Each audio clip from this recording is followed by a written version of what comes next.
Boa noite a todos, sejam muito bem-vindos. Só quando senta no fundão assim, me lembra muito de sala de aula, né? Ninguém quer sentar na frente, não vai ter pergunta não, gente. Bom, pessoal, nós trouxemos aqui mais uma centelhazinha de uma passagem da obra O Problema do Ser, do Destino e da Dor. E nem todos aqui, acredito que estavam na última vez em que eu estive aqui na frente.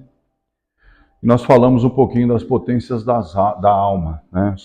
As potências da alma. E dentro desse contexto, nós preparamos a ideia, né, de trabalhar um pouquinho do entendimento da relação que há na nossa condição de pensar, não é? Ou seja, qual seria a disciplina que poderíamos exercer no pensamento que poderia contribuir com a reforma da nossa estrutura, do nosso caráter, não é? E com base em algumas passagens de Leon Denis que estão colocadas nessa obra, nós então começamos a desenhar um pouquinho essa nossa conversa aqui, em uns 15, 20 minutinhos, não é? Então nós vamos começar a buscar um entendimento sobre individualidade e pensamento. Quando nós falamos de individualidade, nós não estamos falando especificamente, não é, da condição que nós temos, não é, de não nos parecermos iguais, mas não sermos iguais. Não seria só essa condição. Individualidade no sentido de progressão. Então, cada um de nós, como indivíduos, nós, para alcançarmos o estágio atual em que nos encontramos, essa individualidade ela foi trabalhada. Não é? Ela foi trabalhada. E se nós olharmos as referências que Kardec nos deixou, quando ele fala sobre a criação, não é?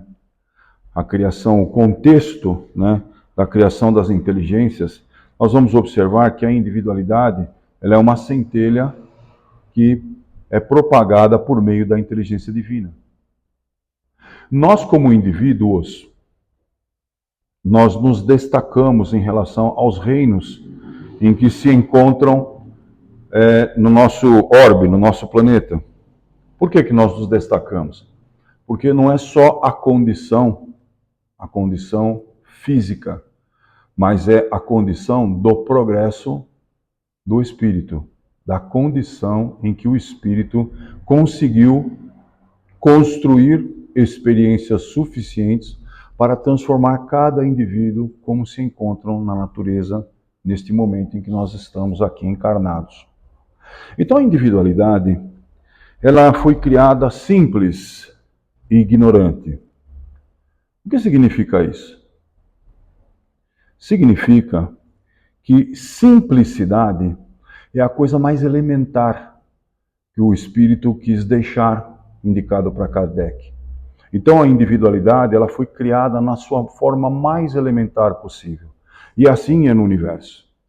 Por um outro ângulo, quando ele responde a Kardec e diz que a individualidade, os espíritos foram criados, não é, simples e ignorantes, não significa que a ignorância simplesmente é ignorar algo, mas é a condição em que há avidez de aprendizado. Então a individualidade, na sua simplicidade elementar, na sua condição de ignorância, está ávida a receber informações. E é interessante isso, porque isto, não é, segundo Emmanuel, a individualidade ela foi imantada pela inteligência suprema, né? E com essa imantação, ela adquire virtudes. E essas virtudes, na verdade, elas vão realmente construir um conjunto de valores. Mas será que é só virtude? Será que isso acontece só, né, com a condição do desenvolvimento em função das virtudes? Vocês acham que todos nós só temos virtudes? O que vocês acham? Não, né? Nós temos uma condição de aprendizado que é muito ampla, que vai nos auxiliar a desenvolver virtudes, mas também, às vezes, vai contribuir para aumentar os nossos vícios, não é? Então, a individualidade, ela tem essa avidez, ou seja, dentro da sua simplicidade mais elementar, ela está apta ao aprendizado. E qual é a escalada para esse aprendizado? Esse aprendizado, ele vem por meio de infinitas vivências, né? Aprimoramento que é realizado em função do meio. Ninguém constrói aprendizado sozinho. Nós não conseguimos fazer esse contexto só permanecendo afastado de todo um meio. Nós somos gregários, nós vivemos em sociedade. Assim é a humanidade como um todo. E nós observamos que essa escalada de infinitas vivências vai proporcionar um aprimoramento. Este aprimoramento, sim, ele acaba sendo resultado desse processo entre virtudes e vícios, ver na grande maioria das vezes como que a virtude ela vai se posicionar sobre a condição viciosa. E essa condição viciosa, ela tem uma relação, não é, com o espelho da vida, ou seja, sendo um reflexo desse espelho, não é, que tem uma relação intrínseca com a aquisição moral e intelectual. Então, olha que coisa interessante. Nós, como indivíduos, aprendemos o tempo todo. O tempo todo. Por mais que a gente acredite que não, qualquer exposição que nós nos colocamos à disposição para aprender, algo a gente vai conseguir realmente captar, vai conseguir trazer para dentro do nosso contexto. E é obviamente, né, que essa aquisição ela tem que trabalhar com o meio, né, este meio da intelectualidade e o meio da moralidade. Obviamente, na nossa consciência, existe uma relação de entendimento do que é certo e do que não é. Não é? Essa condição ela existe dentro de cada um de nós. Entretanto, nós somos um recheio de várias situações dentro da nossa estrutura mais profunda, que é o nosso eu. E neste recheio é que esses valores eles transitam o tempo todo, causando às vezes satisfação, prazer, reforçando então o resultado colhido daquele aprendizado que a gente conseguiu realmente acolher quando a gente se expõe a determinada situação. E é por meio do pensamento, né, que nós vamos então nos posicionando nessa escalada evolutiva. Então, o indivíduo, ou o espírito, ou a alma, ela constantemente pensa. O pensamento é um moto contínuo dentro do ser. É como se a ocorrência do pensamento não pudesse ser parada o tempo todo. E esse pensamento, ele vai trabalhando determinadas condições interiores de cada um de nós, construindo então uma escalada de aprendizado, né, dentro do nosso contexto, vamos dizer assim, nas encarnações. O Emmanuel, ele esclarece que a mente dos seres primitivos, ela aparece sobre um conjunto de resíduos dos instintos. Então, o que nós olhamos como primitivismo não é simplesmente simbolizado, não é, por aquele indivíduo ainda que lá atrás não era uma definição muito correta ainda do reino animal em função do reino nominal. Não é isso. O que ele quer demonstrar na ideia é que o primitivismo tem uma relação instintiva que vai proporcionar a condição de sobrevivência. Sobrevivência no seguinte aspecto: perpetuidade da espécie, proteção da prole, busca da alimentação. Então, a qualquer movimento, vamos dizer assim, mais primitivo do ser, no seu desenvolvimento, no nascer do contexto da individualidade primitiva, ele precisava reagir ao meio, como medida protetiva. Não é? E aí nós vamos observar, né, que ele também coloca aqui, nas almas humanas, né, surge entre as ilusões, né, que salteiam a inteligência. Então vejam, na individualidade do ser humano, o primitivismo, ele surge no seio da alma. Então, não é porque o indivíduo fala, nós precisamos evoluir, não, nós precisamos nos reformar, é que nós vamos perder, pura e simplesmente, toda a nossa característica que nós trazemos ao longo da nossa história. Ela vive dentro de cada um de nós, não é? Mas é importante que, por meio dessa questão, nós consigamos, então, aprimorar os valores, nos distanciarmos das reações primitivas, buscando, então, uma contextualização, né, revelando a inteligência nos espíritos como se fosse simplesmente um brilhante precioso, não é? E que vai retratar o que Emmanuel chama de glória divina, ou seja, de reconectar com algo que é a consciência divina, que é a consciência criadora. Não é? O nosso cérebro, ele é uma construção física, não é? Mas, para entendê-lo, nós precisamos pegar esse contexto por partes.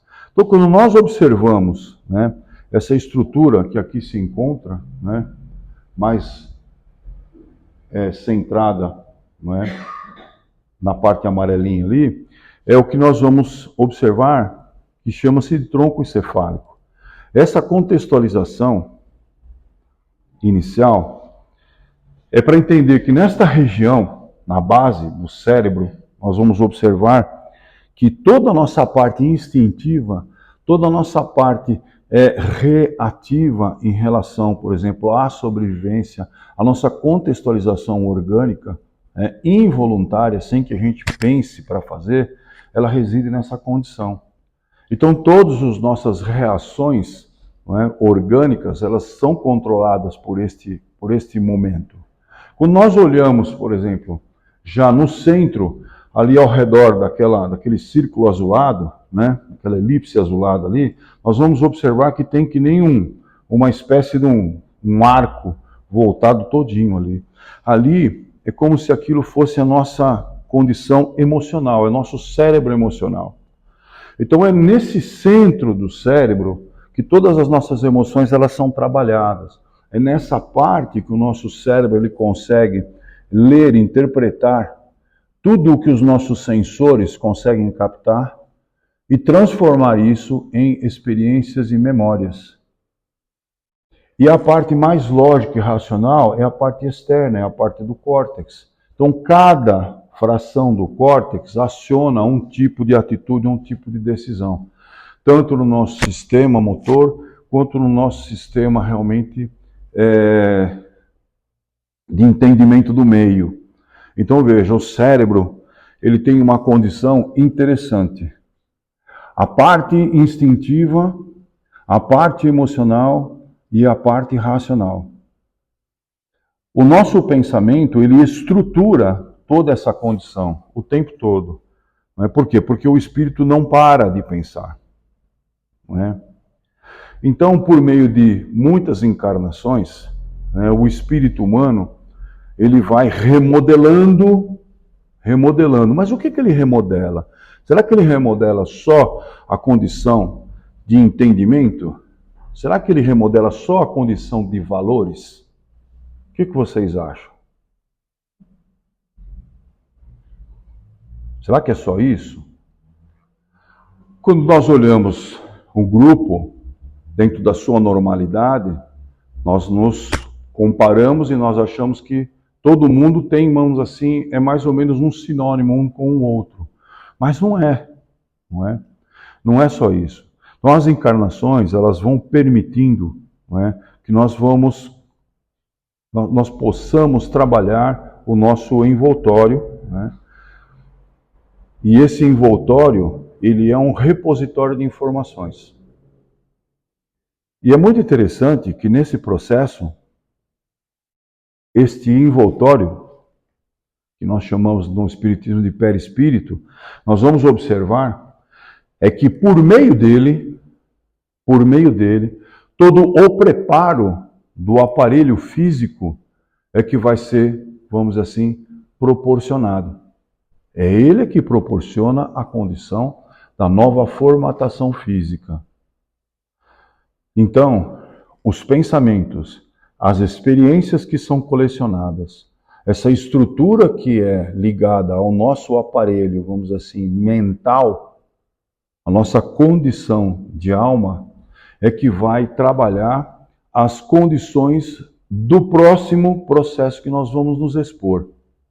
Esses processos, eles podem ser doloridos, mas eles também podem ser, na grande maioria das vezes, um processo dentro de uma certa normalidade. Existe uma infinitude, existe uma gradação muito grande. E é óbvio que quando a gente olha situações como essa, né, a gente fala assim, nossa, o indivíduo deve ter feito alguma coisa muito pesada na vida dele para nascer assim, né? Mas será? Será que isso não é um instrumento de aprendizado? Será que esse tipo de escolha não foi perpetuada para que ele pudesse, por meio dela, conseguir realmente resgatar determinadas situações que ficaram lá num passado muito distante? Nós não temos essa resposta. Mas o pensamento espírita, ele é firme em dizer o seguinte: se esse envoltório ele é remodelado pela nossa condição de pensamento, os pensamentos eles são, vamos dizer assim, construtores da realidade. A realidade em que o indivíduo escolhe viver é o meio que ele vai buscar perpetuar os seus resultados. Então, se ele não fizer isso de maneira adequada, consistentemente, esse envoltório ele vai também ter a sua condição e a sua necessidade de ser revisado. Não é? E aí a gente não consegue entender. Por que nós não conseguimos entender? Porque entre 250 milhões, não é, de zigotos, vai somente um que é, vamos dizer assim, o apto a fecundar um óvulo. E esse óvulo, quando ele é fecundado, ele pode proporcionar um envoltório físico dessa natureza. Ora, por que se esse era o melhor? De onde veio isso? Será que alguém programou para ser assim? Quem seria o programador dessa condição? Percebe? Então, quando nós olhamos situações dessa natureza, nós vamos observar, não é, que o espírito é algo que a gente não consegue construir forma. Nós não conseguimos construir uma ideia de forma para o espírito. Não é? Mas nós sabemos que o nosso perispírito, que é uma substância muito sutil, que é uma substância vaporosa, que é uma substância plástica, porosa, ela dá condições de ser o receptor de uma individualidade. E essa individualidade, ela pensa desde que ela foi criada.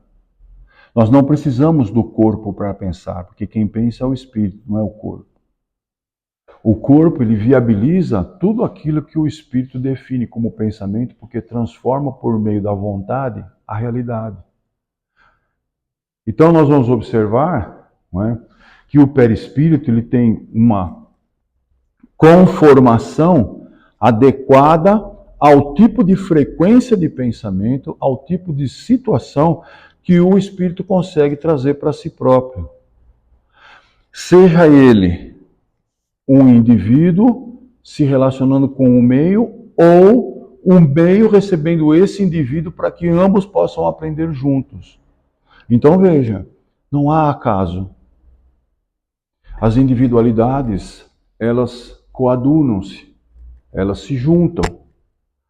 E isso acontece não só aqui, isso acontece, vamos dizer assim, no mundo espiritual também.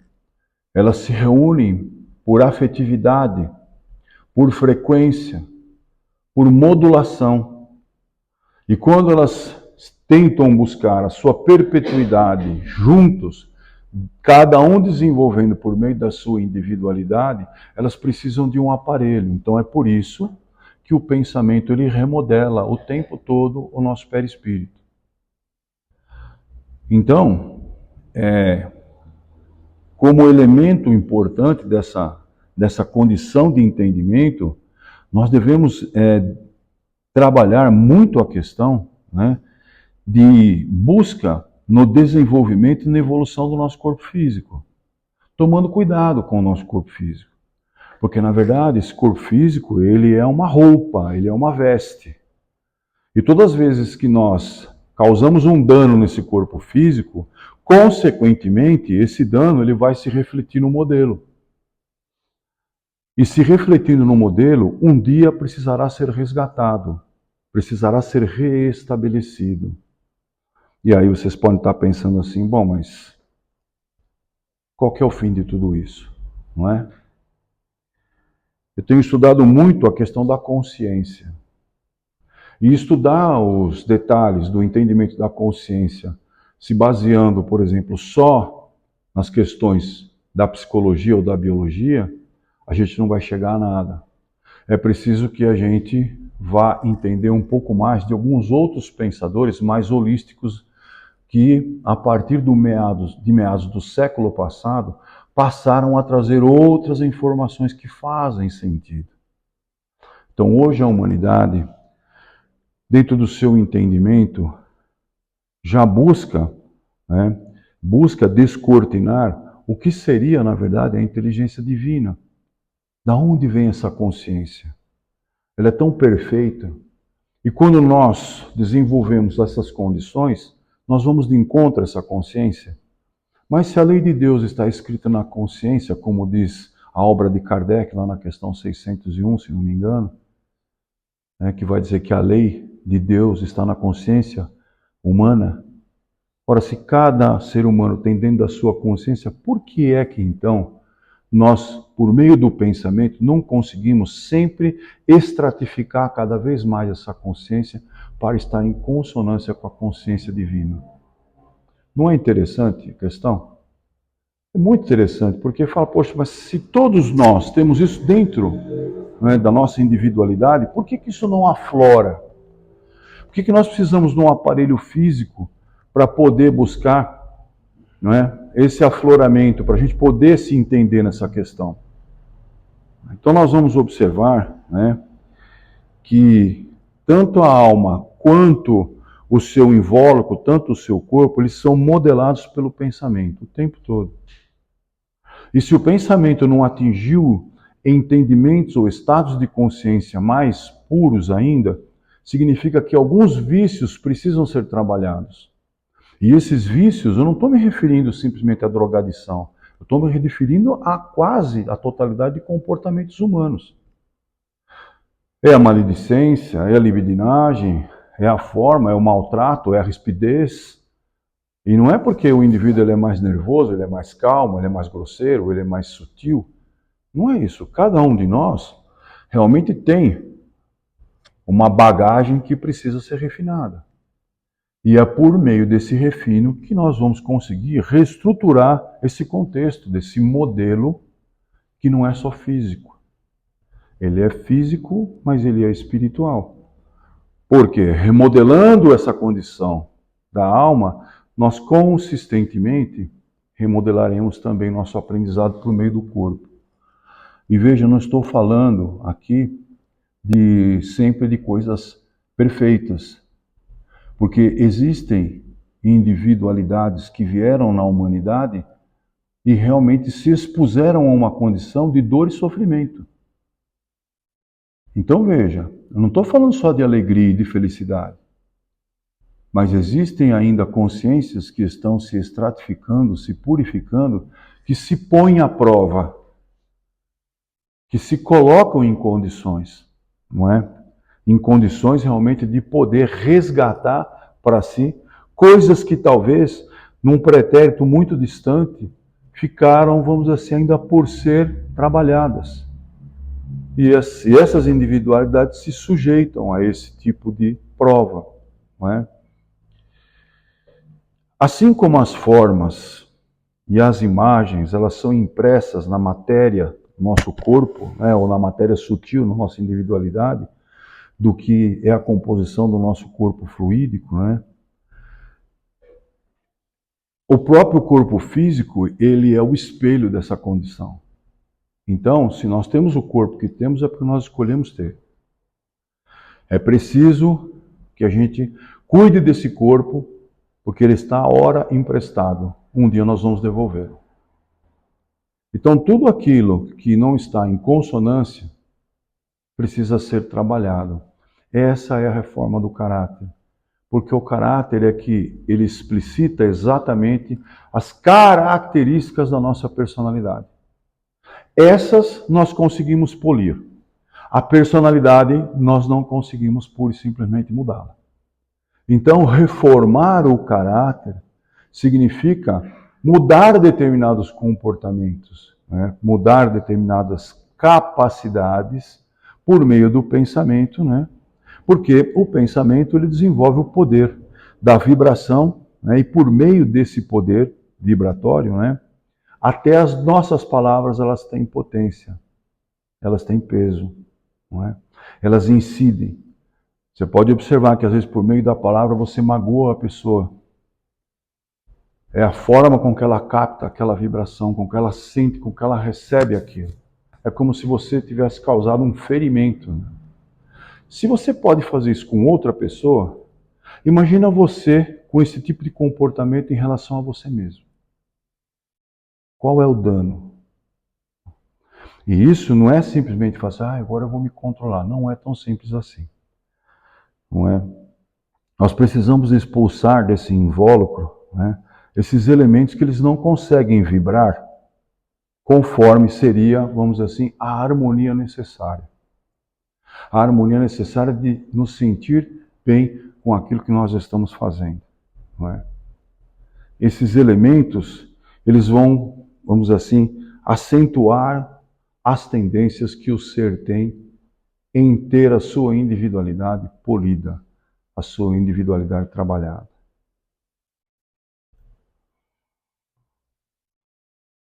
E por fim, então, nós vamos observar, não é, que há uma sugestividade em escolher com cuidado a construção do conhecimento.